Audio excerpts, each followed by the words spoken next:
თათია ჩაფიჩაძესთან ერთად უნდა გავაგრძელოთ საუბარი. ცოტა ხნის წინ გაეროს ბავშვთა ფონდმა ბავშვების სისხლში ტყვიის შემცველობასთან დაკავშირებით პირველი ეროვნული კვლევის შედეგები გამოაქვეყნა, რომლის მიხედვითაც საქართველოში ბავშვების 51% სისხლში ტყვიის შემცველობა ტოლია ან აღემატება 500 მიკროგრამს დეცილიტრზე, მათ შორის ბავშვების 16% სისხლში ტყვიის შემცველობა ტოლია ან აღემატება 10 მიკროგრამს დეცილიტრზე, ბავშვების 25% სისხლში კი ტყვიის შემცველობა 5-დან 10 მიკროგრამ დეცilitrამდე არის. დეტალებზე თათია ჩაფიჩაძე სტუმართან ერთად ისაუბრებს და საინტერესო ამბები გველის რა თქმა უნდა წინ თათია მოგესალმებით. მშვიდობის მივესალმები საქმიანი დილის მაყურებელს და ახლა კვლევის შედეგების შემდეგ მთავრობის წარმომადგენლებმა განაცხადეს, რომ გეგმავენ შეიმუშაონ ტყვიის ტოქსიკური ზემოქმედების აღმოფხვრვის ყოვლის მომცველი სახელმწიფო პროგრამა, რომელიც ითვალისწინებს ტყვით დაბინძურების წყაროების კვლევას. მოკლე საშუალო და გრძელვადიანი ღონისძიებებს ტყვით დაბინძურებული ადგილების განეიტრალების, იზოლაციისა და მართვის მიზნით. რა როლი ექნება ამ პროცესში სოფლის მეურნეობისა და გარემოს დაცვის სამინისტროს?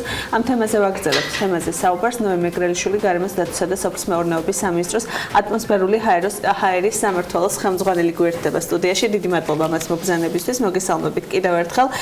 თავისუფლ პრეზენტაციის შემდგომ მინისტრმა დაანონსა, რომ სამინისტრო ამ მიმართულებით აქტიურად ჩაერთვება.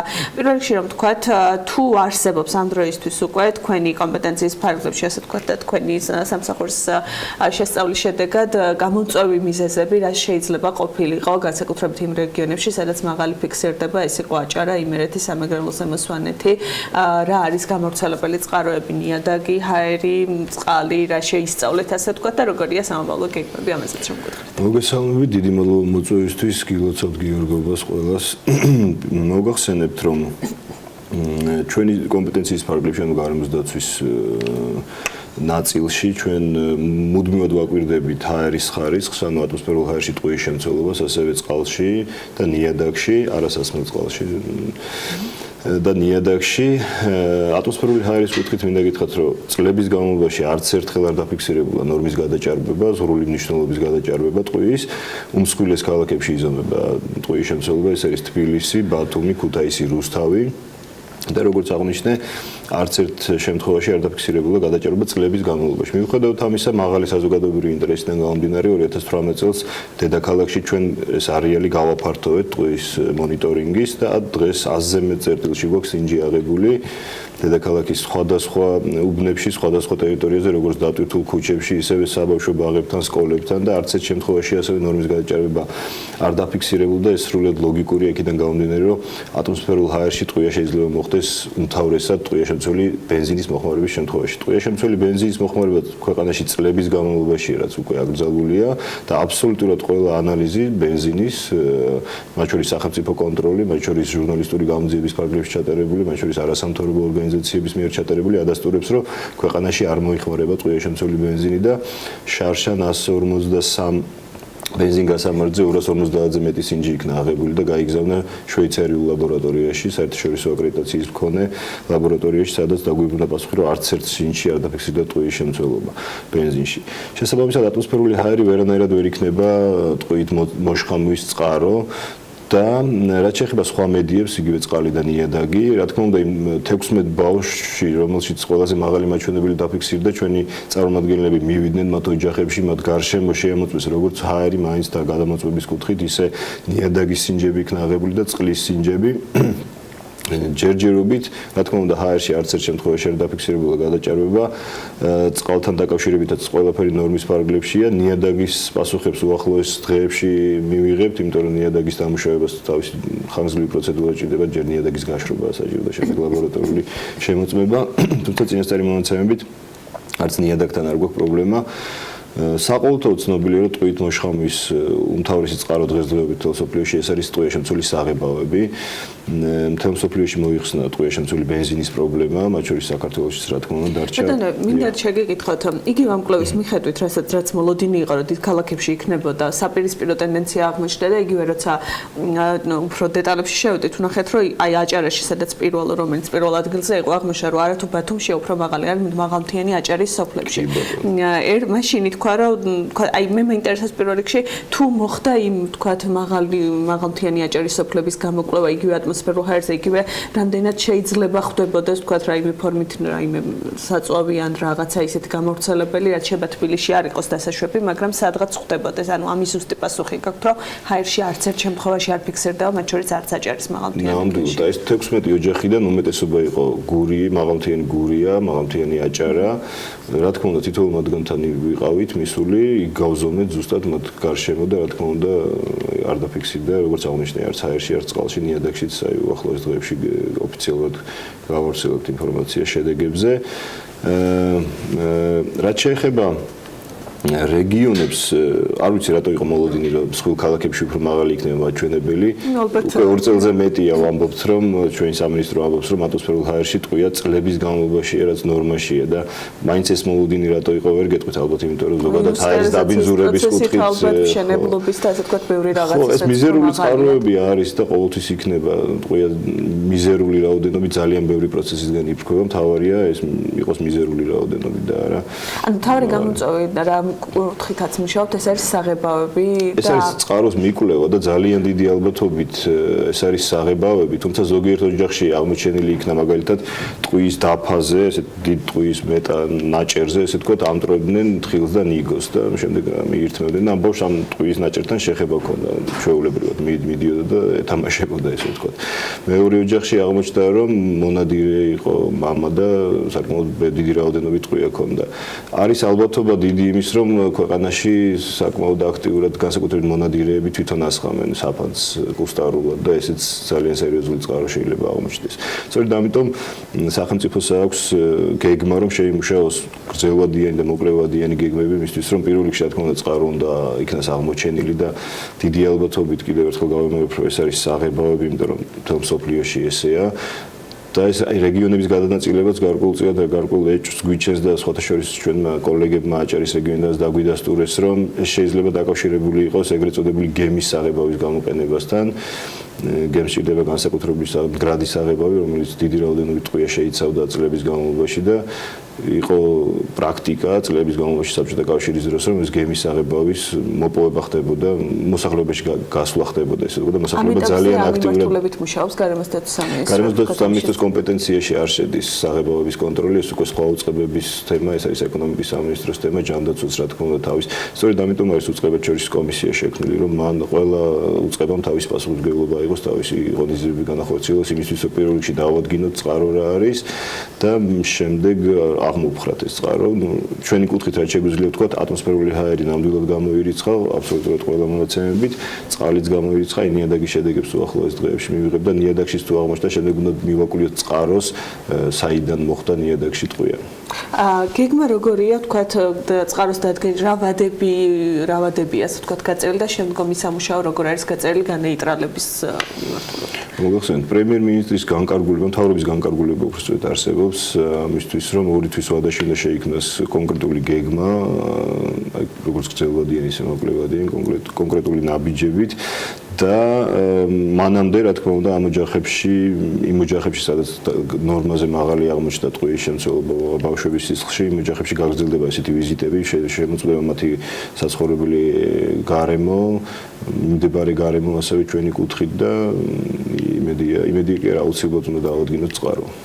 ბატონო, ასე მინდა გკითხოთ ტყვიასაც რომ გავცდეთ, დღესდღეობით თქვათ მიცით რომ 4 წერტილში თქვათ მუდმივ რეჟიმში ხდება სინჯების აღება, გადაგზავნა და გამოკვლევა, რა მდგომარეობა გვაქვს ქალაქის მასშტაბით, იგივე დიდი ქალაქის შემთხვევებშიც თუ იკვეთება რაიმე ახალი ტენდენციები და რომელი ნაწილაკებია თქვათ ყველაზე მეტი, რაც დამაბინძურებელია და თქვათ სხვადასხვა მიმართულებით მავნე ადამიანის ჯანმრთელობისთვის. მოგახსენებთ, ანუ უმთავრესი ნაწილაკები იზომება უწყვეტ რეჟიმში, ეს არის მცირე ზომის მყარი ნაწილაკები PM10, PM2.5, ეს არის აზოტის ჟანგეულები, გოგირდის დიოქსიდი და მიწისპირა ოზონი და ნახშირჟანგი, 6 კომპონენტი უწყვეტად ყოველწუთიერად გვაქვს ინფორმაცია და ეს ინფორმაცია ღიად ხელმისაწვდომია ყოველ საათური განახლებით თავსდება AirGo-ზე, სპეციალურ ჰაერის ხარისხის პორტალზე, სადაც ნებისმიერ ადამიანს შეუძლია ძალიან მარტივად ევროინდექსებით ნახოს ფერების მიხედვით თუ რა მდგომარეობაა, თავისი რეკომენდაციებით და ასე შემდეგ. პრობლემა არის, რაც აღმოსავლეთ ევროპაში და არა მარტო აღმოსავლეთ ევროპაში, დასავლეთ ევროპაშიც არის, იგივეა ჩვენთანაც, ეს არის უმცირეს ზომის მყარი ნაწილაკები, მთავარი გამოწვევა და ეს არის აზოტის ორჟანგი. აზოტის ორჟანგი ეს არის წვის პროდუქტი, ანუ საწვავის წვის შედეგად გამოფრქვეული ნივთიერებიდან, რა თქმა უნდა, აი ამ ნივთიერების ამ დამბინძურების მთავარი წყარო არის ავტოტრანსპორტი და განსაკუთრებით ტექნიკურად გამომართავი ავტოტრანსპორტი, ანუ საწვავის ხარისხს ისეთი დიდი ზეგავლენა არ აქვს აზოტის ორჟანგის ფორმირებაზე, როგორც თქვა გოგირდის დიოქსიდზე. ამიტომ ძალიან მნიშვნელოვანია ავტოპარკის გაახალგაზრდობა, ტექნიკურად გამართვა და წლის ბოლოს უკვე დასრულდება ეს ტექნოთორიელების პროცესი და ნახოთ რა შედეგი იქნება, რამდენად მოხდება ჰაერის ხარისხზე, რამდენად დიდ ზეგავლენას მოახდენს ეს ატმოსფერული ჰაერის ხარისხზე. მყარი ნაწილაკები ეს არის ძირითადად სამშენებლო სექტორი, წყარო, ეს არის ღია გრუნტი, ანუ გაზონით ან სხვა საშუალებით დაუფარავი მიწა, საიდანაც ამტვრება ძალიან მარტივად ხდება. ეს რა თქმა უნდა ასევე ავტომობილების საბურავების, ხუნდების და გზის საფარის წვეთაც არის გარკვეულწილად მონაწილე ამ პროცესში. ქალაქებია გარდა თბილისის და ბათუმის ეს ორი ქალაქი და ზესტაფონი თუ არ მიშლება იყო თქვა ერთ-ერთი მდგომარეობა ამ კუთხით, სად არის ყველაზე თქვა ცუდი სიტუაცია და ყველაზე კარგი ასე თქვა რომ დავყოთ თუ შეგვიძლია ეს. ხო, როგორ არის იცით თბილისში რა თქმა უნდა ეს პრობლემა ერთ-ერთი ყველაზე მწვავეა, სხვადასხვა არც ბათუმშია სახარბიელო მდგომარეობა, იქაც იკვეთება პრობლემა, მსგავსი ტიპის აბსოლუტურად. ქუთაისშიც არის ეს მყარი ნაწილაკების პრობლემა განსაკუთრებით. შესაბამისად დინამიკაში რამდენად მზარდია, თქვა აი უკეთესობა, ანუ შეიძლება ვრცელდება ხოლმე სხვადასხვა მედიებში ინფორმაცია, რომ რამდენჯერმე აღემატება 7-ჯერ, 10-ჯერ რაღაც სხვადასხვა დროს სხვადასხვა მიმართულებით მიდის ხოლმე საუბარი, რამდენად არის ეს რეალობასთან, რამდენად უარესობისკენ მივდივართ თუ უარესობისკენ ნამდვილად არ მივდივართ, ძალიან მცირე დადებითი ტენდენცია არის, თუმცა როგორც აღნიშნე, სწორედ იმისთვის რომ გაუმჯობესდეს ამ კუთხით მიმართულება, მთელი რიგი ღონისძიებები მიმდინარეობს და დაგეგმილია. ეს არის თბილისის ჰაერის ხარისხის პროგრამა პირველ რიგში, რომელიც მართალია თბილისის ქვია, მაგრამ რეალურად მთელ ქვეყანას მოიცავს რიგი საკითხები, იგივე ტექნოთორიელების შემოღება, იგივე საწვავის ხარისხის გაუმჯობესება, უფრო სუფთა ტრანსპორტის წახალისება და ასე შემდეგ.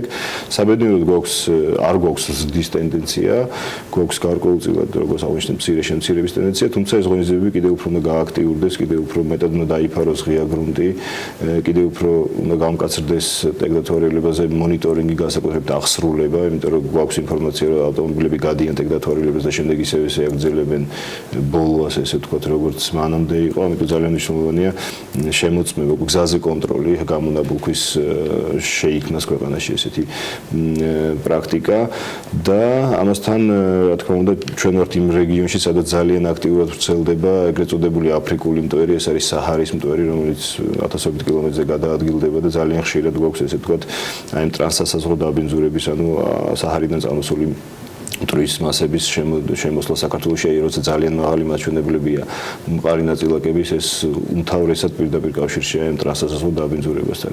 ამას ნაკლებად თუ შევებრძოლებით, ჩვენ თავარია აი ადგილობრივად სამშენებლო ახალი რეგულაციები შემოდის, ისიც მერიამ უკვე გადააგზავნა პარლამენტში და უნდა შეიზღუდოს, უბრალოდ უნდა შემოვიდეს ის რეგულაციები, რომელიც აუცილებელია, რომ ეს ამტვერება, ესე ვთქვათ, მინიმუმამდე დავიდეს და დიდი იმედი გვაქვს, რომ ეს ღონისძიებები ჯამურად ავტოპარკის გაახალგაზრდავების კუთხით მნიშვნელოვანი ნაბიჯები გადაიდგა, ძალიან დადებითი ტენდენცია გვაქვს გაცილებით უფრო სუფთა ავტომობილების იმპორტის, მაგალითად ჰიბრიდების იმპორტი მკვეთრად გაიზარდა, ძალიან 300% გაიზარდა.